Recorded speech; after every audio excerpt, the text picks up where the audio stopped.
ya yɛte ha yi sɛ meka kyerɛ wo sɛ MPP ebia na honam mu ani sika ɔmo anya ne ade nti na ɔmo ani agye but meka kyerɛ wo sɛ there is an imminent catastrophe awaiting them because of numbers ɛwɔ ho ɛdeɛ numbers ɛna dɛ ne catastrophe sɛ asɛm kɛseɛ bi si 1979 which is number 8 ɔnto ɔmo ka breaking the 8 yɛnkɔ deep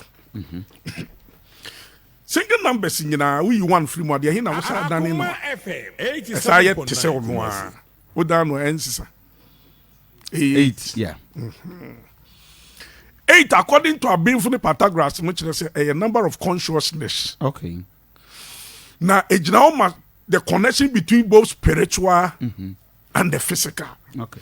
A prosperity, a opportunities near the other.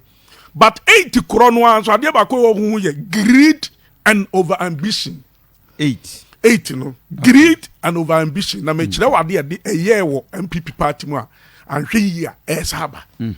1979 fa calculator na bɔ no nyina na mi hunu sɛ obenya sɛn. 1979. Akoma FM 87.9 oh, like 1979. So kika ni nyina bom. Okay.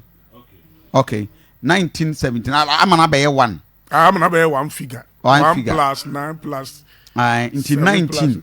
Into 1 plus 9 10. Plus 7. Plus 7. Now it's 26, which 26. is number 8.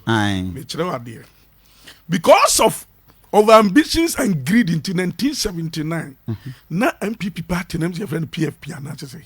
Yeah. Omo ba be call election. Na election omo ba be call primaries say ya. Asem kase ba ma party ni mu change. E mu change na nam say 8 no dan no ehwesoro. Obutu no ehwesoro nti de ekosirim. 1979 which is number 8. 44 years pepe penny. 4 plus 4 you say. 8. Omo ba call primaries.